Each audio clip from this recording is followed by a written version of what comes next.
What's up guys, welcome back to Let's Play The Lost Mission. So apparently I've been able to keep these videos down to pretty much one level per video so far, if I'm correct, which is pretty good luck so far. But needless to say, this is still going to be a short LP. Now we've entered in the Exos Labs, which is going to be a more tame area of the game, relatively speaking, than the previous area was. Because this one's actually meant to be inhabited and is not some creepy underground cavern area with a bunch of,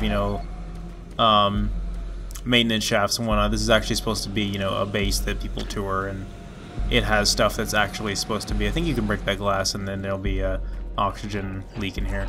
That was a new enemy type. That was a Pinky, but we killed it in one shot, so it's not like it's relevant. We're going to fight more later on, though. But the Pinkies have been... I like the design for the Pinky in the Doom 3 engine, but they have been like woefully underused in this game due to the fact that they have no range attacks and they move kind of slowly.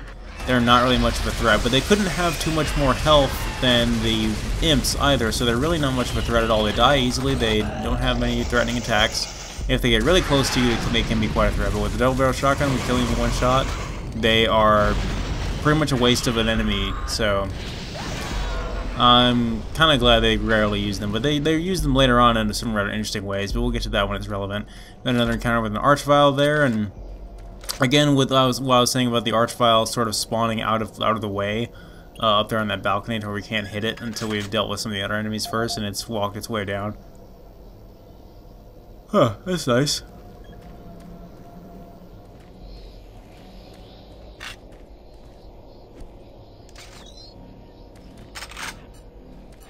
Yeah, it's like not only did they feel obligated to remake almost every enemy from the original game, but they also designed new enemies for the Doom 3 engine, as I probably mentioned in the version comparison. Anyway, here's another new enemy type. This is a Marine with a pistol and a shield, and rarely do they ever have the shield, and the grenades obviously are going to be good against them, as they always are, because you can't really hit him, really. You have to kill him with splash damage. And here we're going to exploit a shortcoming of the AI by allowing these guys to run literally right into our bullets, one after another after another. You would think the second and third guy would watch the first guy get killed, or at least the third guy watch the second guy get killed and get the hint, or take the hint, but, it's just, like I said, a shortcoming of the AI where, even though they have perfectly good guns and can shoot you from a distance, this actually happens in quite a lot of older FPS games. They feel like they have to run in between a predetermined distance between them and you before they can start actually shooting. Which is really lame of them, but we don't care. It allowed us to kill them without them even firing a shot. There's a data thingy there, but we can't really collect that. There's a locker here, which I think I might be able to get the combination to, but not right away. We're going to backtrack through this area a little bit. This area is kind of open-ended, which is nice. But we're going to be doing a lot here, so... This is essentially the final level. It's just the rest of the game kind of circles around it, and then we go, obviously, to the inevitable place. I'm not going to say what it is, and you'll find out what that is when we go there. Oh my god, a human character! When it's actually alive and not possessed horribly. And he still looks scary as all the other demons. You could with all those things out there. Look, we don't have much time. These creatures are spreading throughout the base, and if we don't act quickly, all could be lost. I understand you have a lot of questions, but I can't answer them right now. All I can say is we need to get the teleporter in the next chamber working. But to do that, I need you to find a plasma inducer for the stabilizer bank. There's one in engineering. Now, if you head through the service tunnel, you can reach it. I'll unlock some doors. There. That will give you the necessary clearance. Now, please, get the inducer and hurry back. We don't have a lot of time. Please hurry. Alright, so our power is not fully on here. As you can see, there are 4 little conduits there that you have to get this big plasma cell thingy for. And the 4th one is missing, so we're going to go find the cell for it and go attach it. It's a simple fetch quest. Typical. There's going to be some more Marines here, including a chain gunner, so we're going to definitely keep our distance. Like, just straight up use the... If he didn't approach me any closer, I would have just used the rocket launcher on him. But that didn't go as planned as per usual with those guys. I hate those guys so much.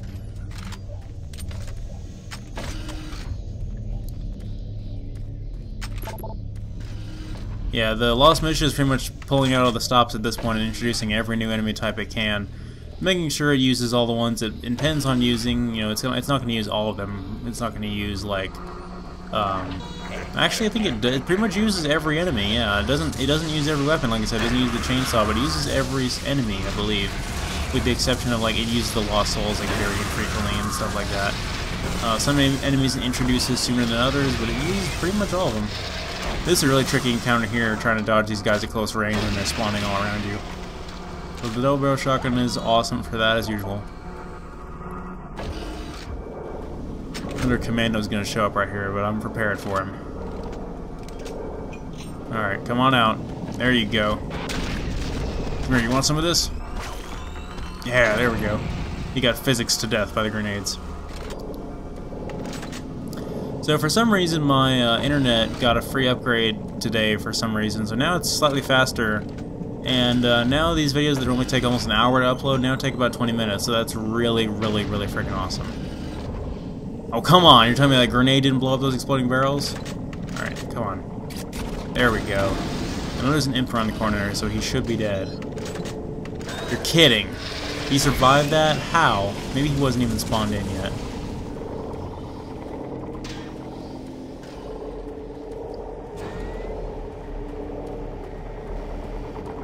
Alright, so here's the second to last weapon in the game, the plasma gun.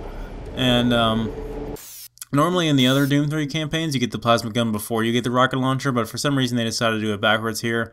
And I'm okay with that just because of how useful the rocket launcher has been so far. The plasma gun is nothing to shake at as well. The plasma gun is very powerful, and it actually is a much more accurate than the chain gun. We're going to go ahead and demonstrate it here on this new enemy type. I had to actually look up this enemy type because it's a new enemy that was introduced in Resurrection of Evil, and I have no idea what it's called. It's called the Bruiser, and he has a very devastating attack. It's a rapid-fire cannon thing, similar to the projectiles that it's actually the same projectiles that the Mancubus has, but he fires them really fast. So he's actually very dangerous. He's almost like the Hell Knight and the Mancubus combined, but just because he's so fast and he has such a fast rate of fire, I honestly think he's more dangerous than the Mancubus, but he doesn't have as much health, I don't think. I think the Mancubus has the most health of any common enemy in the entire game. But we haven't fought one of those yet, so that'll be later on. Speaking of enemies with a lot of health, there's another Archvile, but he's spawning in these guys, which are not too much of a threat, really. We could use the plasma gun on him too, I suppose. Oh, come on. There's enough enemies. Stop it. Stop it with your ways.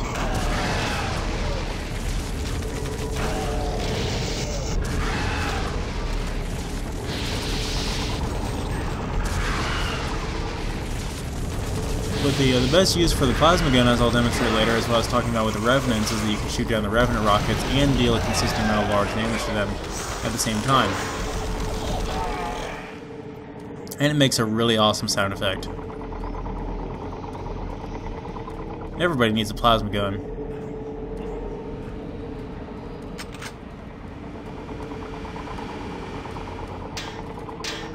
This game is one definite trace of sci-fi, even from the original Doom.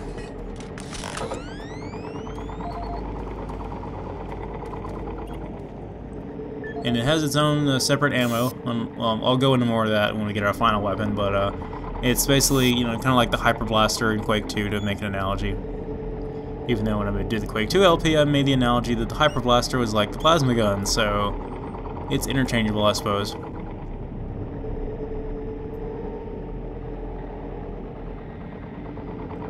Trying to find the code to that locker there. Another interesting audio diary here where he's talking about the suits. As you can see, there's a lot of air canisters in this room, so we're going to have to go outside into the open air again and rely on our oxygen tanks, which I said is a feature that they cut out from the majority of the original Doom 3 campaign on the Xbox, but they brought back in the BFG edition. The outer layer for classified excursions, with the ongoing construction requiring additional EVA time on the Martian surface, these new suits should hold up better.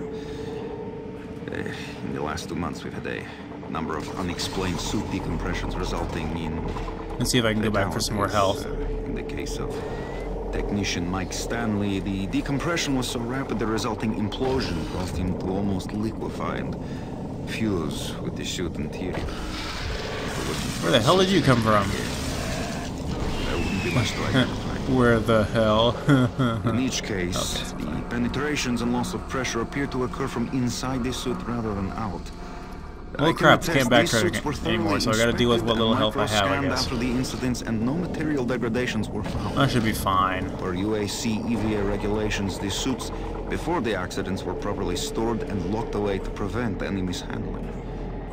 I also followed up with the technicians on ensuring the suits have the necessary pre-EVA checklist before anyone reaches the Martian I'm hoping the atmosphere. security cabinet has health in it, but I'm waiting on him to finish the auto diary before I can actually find out. Address the issue. Each suit lost this way just means more paperwork for me, so... Along with the new suit shipment, we've received additional medical supplies. I've placed the extra packs in the storage cabinet 071 with the access code of 532. Dmitry Lebedov, end of log. Alright, awesome, it did have some health in it.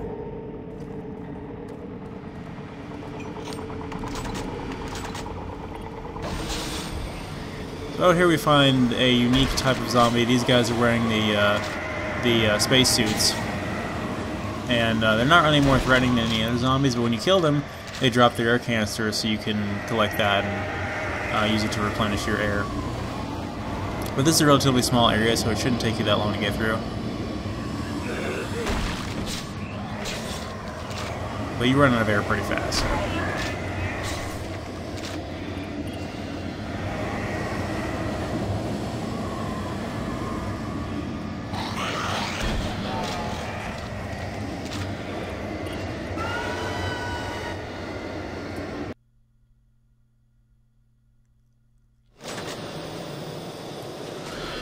I suppose we're in the next level now, technically, so I guess this is more than one level per video.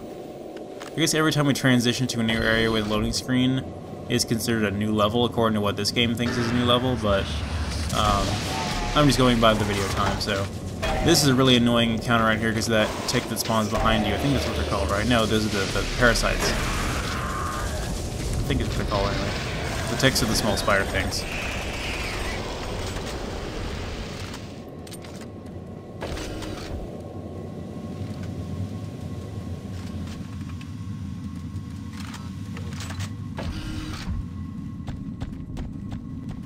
And there's another chain gunner. Crap. And again with my comment about the grenades. That was really close. I probably could have died from that. Let's demonstrate the plasma gun again against him. Fortunately, there are no Marines that carry the plasma gun. Although, honestly, it would probably be much easier to dodge due to the nature of the projectiles than the current guns that they wield are, because you can't even see the projectiles in those cases. You can see them a lot better in this version than you could in the original Doom 3 on the Xbox, but that still doesn't really help you dodge them all that well. You still can't really dodge bullets for the life of you.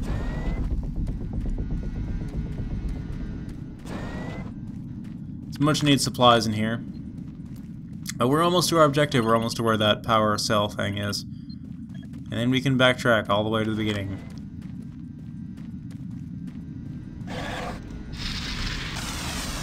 I guess this isn't a separate... No, I take that back. This is not a separate level. I don't know why we had to do a loading screen transition just to get to this area.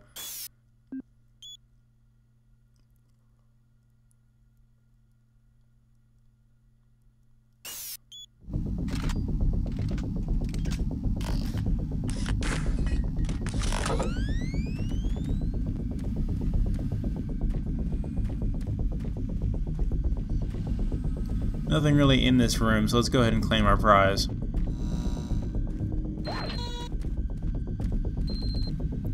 And over here we're going to find another bruiser cleverly hiding in the wall. There's only 3 bruisers in the entire, almost a Resurrection of Evil, the entire Lost Mission campaign. That's the second one right there, dealt with pretty easily. The plasma gun and the rocket launcher are probably your best bets against them. Like I said, they don't have that much health compared to the Hell Knight or the Mancubus, but they still have a lot. But I honestly do think their attacks are more dangerous. Maybe not more so than the Hell Knight, because the Hell Knight does a ridiculous amount of damage. But you know what I mean. Well, I'm having good luck with these commandos. These commandos are some of the most frustrating enemies in the game in the original Doom 3. But we didn't have our boomsticks back then. It was just a single barrel shotgun, which was still awesome, don't get me wrong. And if you play the original Doom 3 campaign, we still feel like the shotgun is powerful. It's just with this thing, we're just sort of spoiled on it. Over here.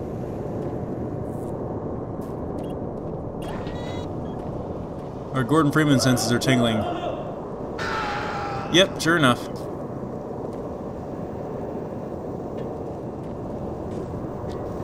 Elevators are bad news during alien invasions.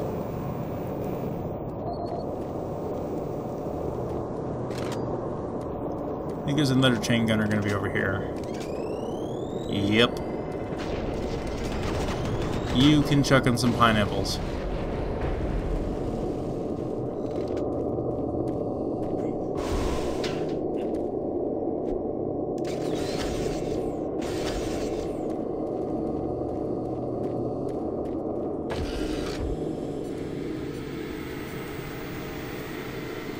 This room is going to be pretty dangerous because there's a revenant that's going to blow out the glass. So we have a limited time to get through this room safely before we run out of air.